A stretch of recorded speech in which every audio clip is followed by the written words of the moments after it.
Martine, please.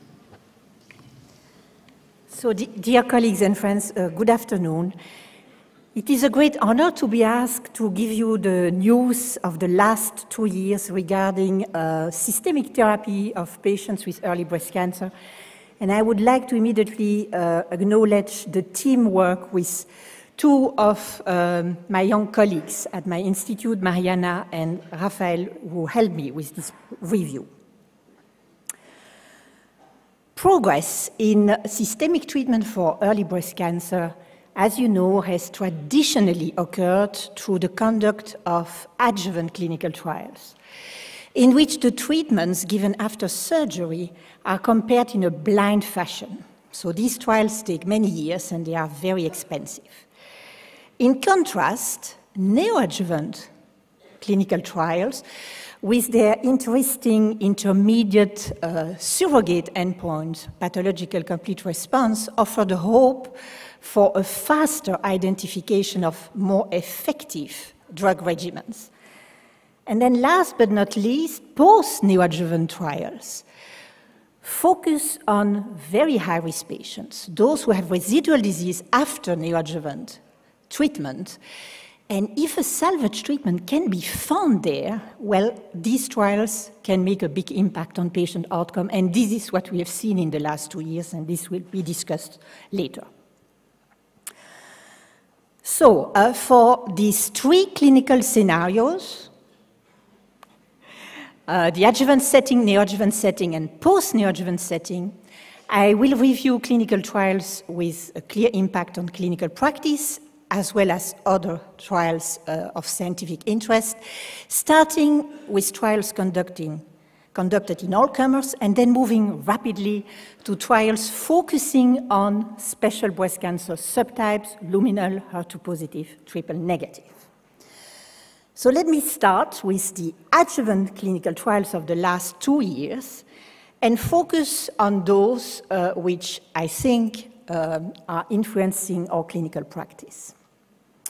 So for all comers, the early breast cancer trialist group showed that dose-dense chemotherapy reduces breast cancer mortality and all-cause mortality at 10 years, while a meta-analysis based on published results from 4 trials is suggesting that anthracycline-based chemotherapy regimens are not needed in all women and can be replaced by 6 cycles of docetaxel cyclophosphamide. So you can see here these interesting data showing that dose-dense chemotherapy is superior to conventionally timed chemotherapy in terms of recurrence, breast cancer mortality, and in terms of all-cause mortality. Now, the strengths of this work are that, of course, it is based on individual patient data from 25 trials with more than 34,000 patients, and also because it's in line with a robust mathematical model that was published by Larry Norton 40 years ago.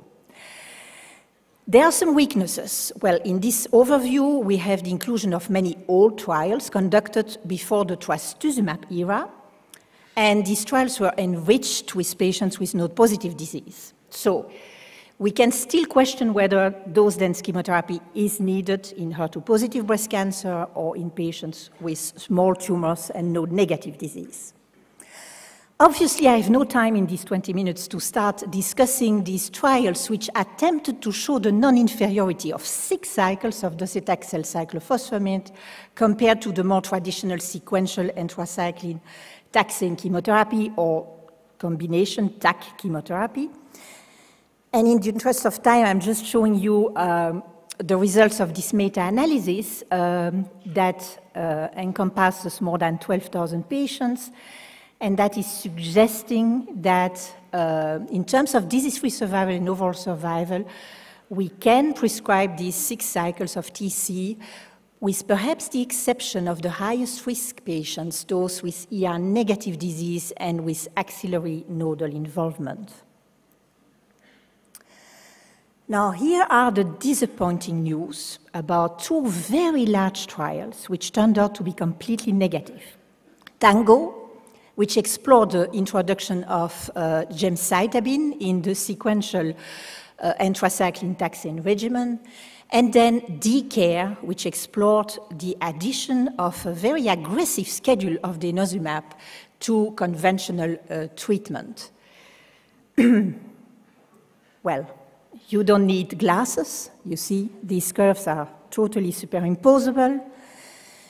And then on the left, you see these very strange and disappointing results of DCARE, a very large study for all comers. So they were patients with triple-negative breast cancer, HER2-positive disease. And the primary endpoint was rather strange, bone metastasis-free survival, but the trial was completely negative. And this is in contrast with the ABCSG18 trial, which focused on luminal breast cancer, postmenopausal women, and used a less aggressive schedule of denosumab, showed that denosumab was reducing the incidence of bone fractures in these postmenopausal women, and the trial also shows that disease-free survival is improved, but that was a secondary endpoint. Okay, now, important news for luminal breast cancer. First, chemotherapy de-escalation in selected patients gets further level 1 evidence with the results of the TAILORx trial presented recently. I won't discuss this trial. It will be discussed by my colleague, Dr. Sotiriou, in the next session. Escalation of adjuvant endocrine therapy in premenopausal women by giving ovarian function suppression and an aromatase inhibitor is effective in reducing distant relapses at 8 years in the highest risk women offered chemotherapy. And finally, escalation of adjuvant endocrine therapy in postmenopausal women by giving an aromatase inhibitor after 5 years modestly affects recurrences without as yet an impact on breast cancer mortality. Very quickly, you know that the arms of softened text comparing ovarian function suppression with tamoxifen or with exemestane were pooled in order to get more statistical power. And indeed, it was shown that the aromatase inhibitor arm is more effective in terms of disease-free survival, freedom from distant recurrence, not yet in terms of overall survival, but this could be demonstrated perhaps with a longer follow-up.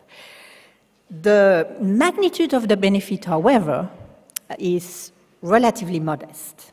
What is important is the examination of some subgroups, and it looks like the majority of this benefit is driven by the high-risk women to whom chemotherapy was also given.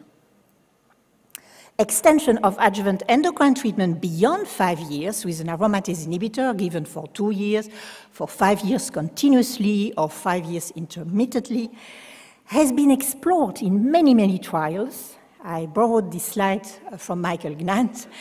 And what you can see here is that, indeed, randomization in these trials occurred after 5 years of tamoxifen, or 5 years of a sequential treatment, tamoxifen followed by an AI, or even after 5 years of an AI. The statistical group in Oxford really helped us by conducting a meta-analysis including most of these studies. And now the story becomes very clear. What you can see is that extension of adjuvant endocrine therapy is effective. Globally, it reduces the risk of recurrence by approximately 24%, and the treatment effect appears to be slightly more evident in patients who have been exposed only to tamoxifen in the first 5 years. Now, again, with these curves, you can see that there is an effect, there is an impact. It is relatively modest in terms of any recurrence and in terms of distant recurrence. There, the difference is 1%. As yet, there is no impact on breast cancer mortality, but we definitely need longer follow-up for that. And you see that the price to pay is a slight increase in bone fractures, but what is reassuring is that there is absolutely no difference in death without recurrence. Now, last but not least, you remember this trial looking at continuous or intermittent letrozole administration. The potential small disease-free survival loss with the intermittent AI has to be put in balance with the improved quality of life. So I think that this strategy can still be discussed with women who are struggling with the side effects of aromatase inhibitors and are at very high risk. Now, incremental progress in the treatment of HER2-positive breast cancer continues, and I think that this disease will be eradicated from the planet in 10 years. What we learned in the last 2 years is that escalation with dual HER2 blockade using either pertuzumab or neratinib improves the invasive disease-free survival in high-risk women, mostly those with node-positive disease. De-escalation of chemotherapy by omitting anthracycline remains safe at 7 years follow-up in small volume disease, mostly ER-positive. And finally, de-escalation of trastuzumab duration from 12 to 6 months remains controversial, but here I may have a personal bias. So let's review these data quickly. So dual HER2 blockade given upfront using trastuzumab and pertuzumab like in Affinity, or given in sequence using neratinib following 1 year of trastuzumab works, as we have seen. But when you look at the curves, it's clear that the magnitude of benefit is modest, and that these treatments, which are expensive, are probably justified mostly in women at highest risk, women with node-positive disease. We got also the 7-year follow-up data on this very interesting single-arm trial conducted by the Dana-Farber in Boston, where anthracyclines were omitted. So these patients got weekly paclitaxel and 1 year of trastuzumab. Overall, the results are quite excellent, and the strategy appears extremely safe for hormone receptor-positive disease. You look at the 95% confidence interval, the lower limit is 92%. For hormone receptor-negative disease, I am a little bit more cautious because there, the lower limit of the 95% confidence interval is 85%, so that needs to be discussed with individual patients. Now, trying to reduce the duration of adjuvant trastuzumab from 12 months down to 6 or 3 months has been a lost battle until last year, when we heard the results of the large UK Persephone study, which showed very similar rates of disease-free survival events at 4 years of follow-up with 6 months of 12 months. And this trial is the only one that can claim non-inferiority based on the selection of the non-inferiority margin, which, as you can see, was highly variable from one trial to the other. I am still very nervous, personally, when I look at the predefined subgroup analysis of the trial, because there are groups of women for whom 6 months could still be inferior, the hormone receptor negative, when you give a regimen without anthracyclines, and this is what we do with the APT regimen, when we give neoadjuvant chemotherapy, and this is what we are going to do more and more tomorrow, as I will explain to you. Okay, then there was also this meta-analysis of based on published data, not on individual patient data, that was published last year, and that is suggesting that indeed there is a slight detrimental effect in terms of disease-free survival and overall survival when you give 6 months of trastuzumab. But this is safer from a cardiac point of view. So we are going to find some patients for whom the 6 months will make clinical sense. In triple-negative breast cancer, no adjuvant clinical trials with an impact on clinical practice. Now let us turn to the neoadjuvant trials. So there is an exponential growth in these trials, and they are clearly feeding the curriculum of many of us. But they are rarely impacting clinical practice so far. We will see why. So in all comers, there was this very large German trial, GEBA-OCTO, which did not show an improved pathological complete response rate with a very aggressive intense, dose-dense treatment using anthracycline, high-dose cyclophosphamide, high-dose paclitaxel. Interesting. In luminal breast cancer, there were at least 5 elegant studies examining aromatase inhibitors in combination with PI3K alpha specific inhibitors or CDK4/6 inhibitors. These trials reported on response rates, drops in Ki-67, and pathological complete responses. To make a long story short, the Lorelei study showed an improved response rate with tazelicib, particularly in the PIK3CA mutated patients, but this was not seen in the other trial with alpelisib, the NEOADJUVANT study.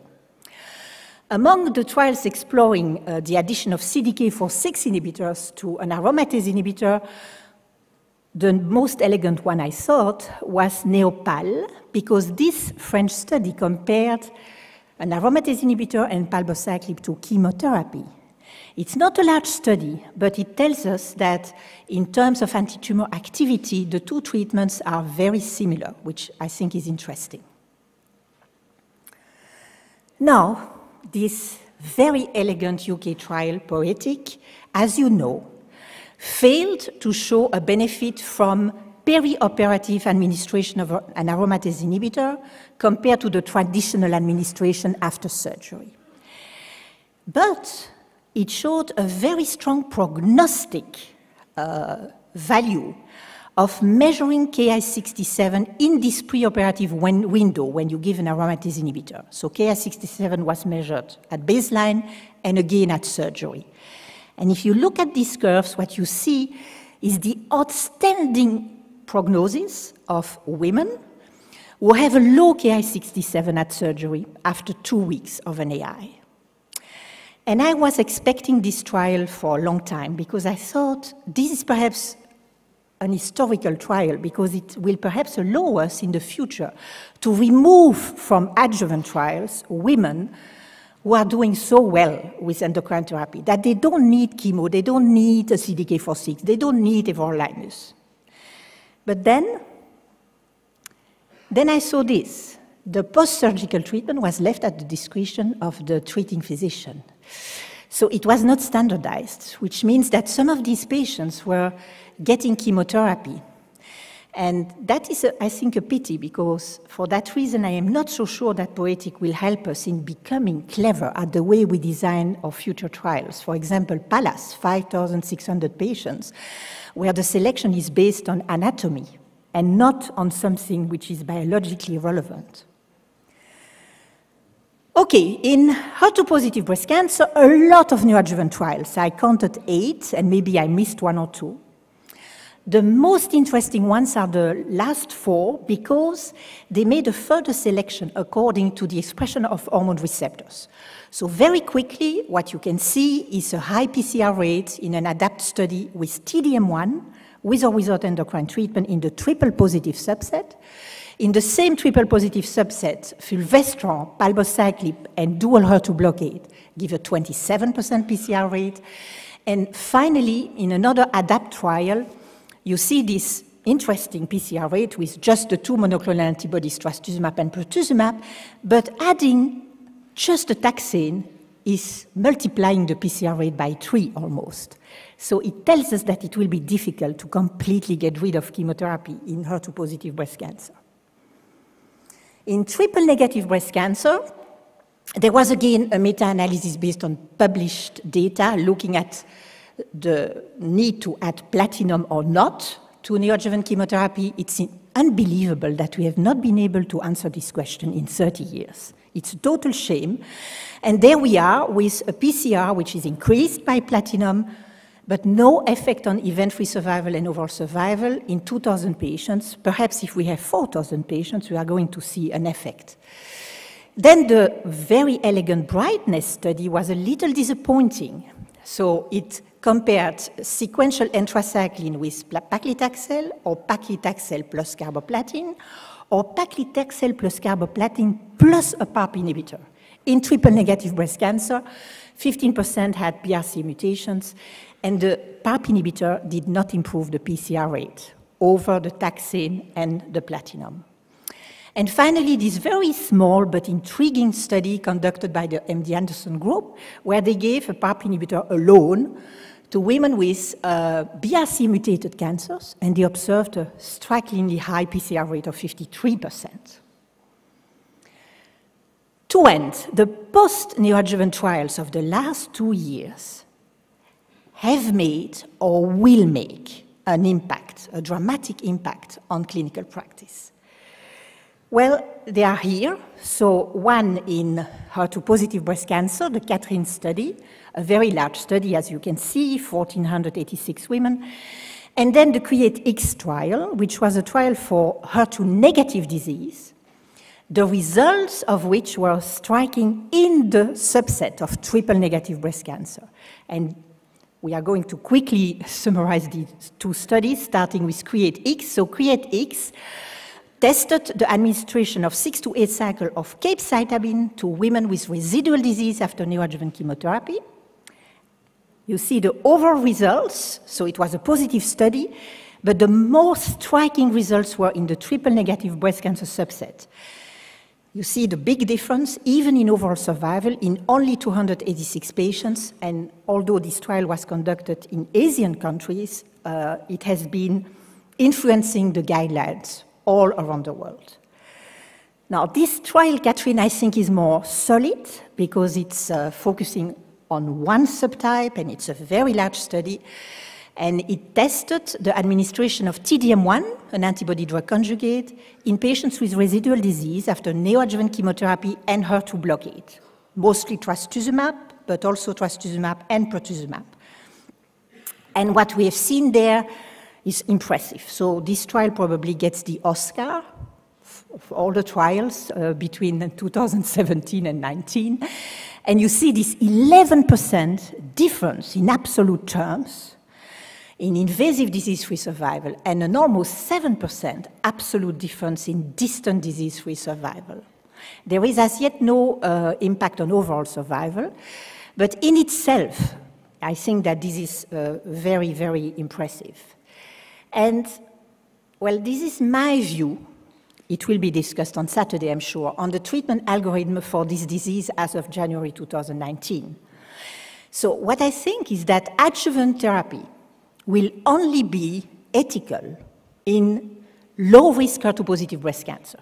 Women with tumors less than 2 centimeters, clinically node negative. Many of us in these women have adopted the APT regimen from Boston. And for all the other women, I personally think that giving adjuvant treatment is almost unethical, because there is no way you are going to identify those women who are not doing well with your treatment.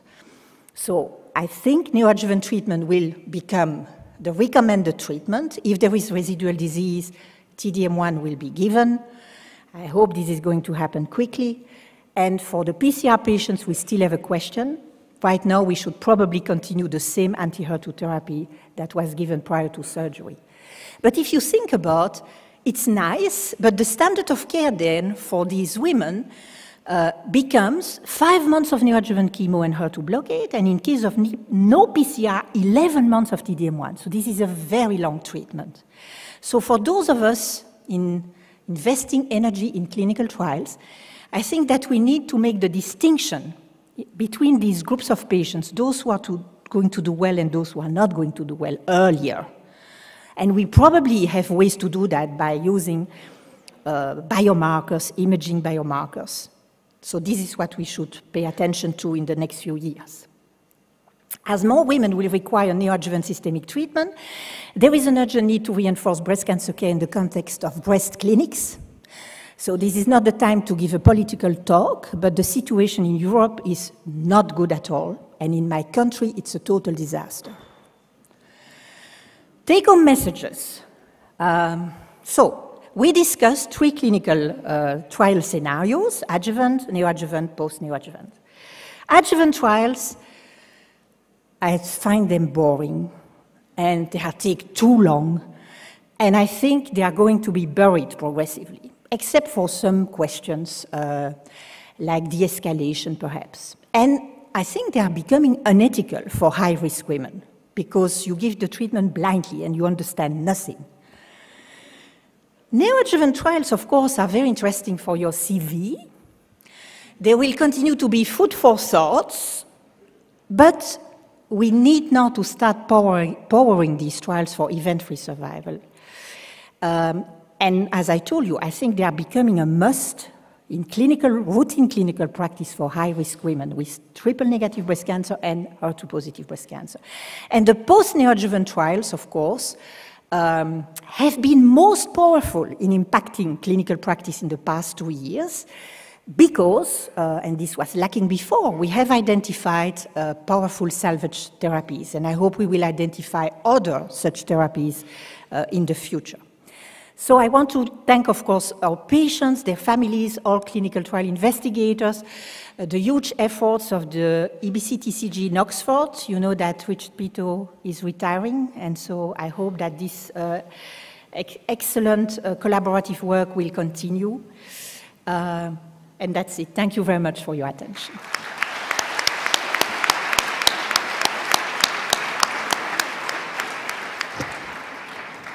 Thank you, Martine, for leading us through the adjuvant systemic therapies, neoadjuvant systemic therapies. It is not out, despite the focus on local. You convinced us.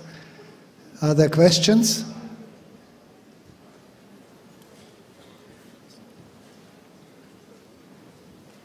Yeah.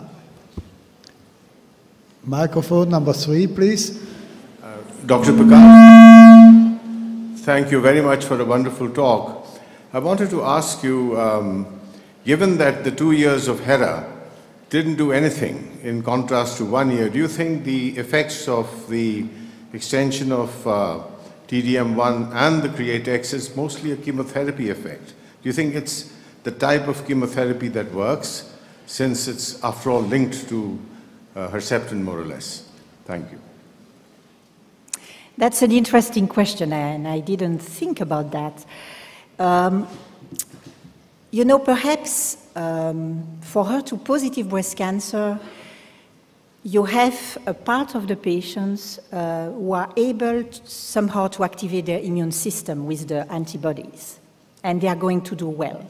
And others where this immune response perhaps is not adequate, and then when you introduce an antibody-drug conjugate, it's really a very smart thing to do, and that's how I am trying to explain the striking results of Catherine. For capecitabine, I am still wondering what's the explanation. You know that there have been many trials trying to incorporate capecitabine. Most have been negative. So it is a little bit a mystery to me, but what I can see with this post-neoadjuvant approach is that right now it is the best way to focus efforts on patients who are going to relapse. By running adjuvant trials, we recruit patients there who are doing very well, and probably also patients cured by the surgeons and the radiotherapists. So it is going to be very difficult to think about adjuvant trials as a route for further progress in breast cancer. Thank you. We have to move forward.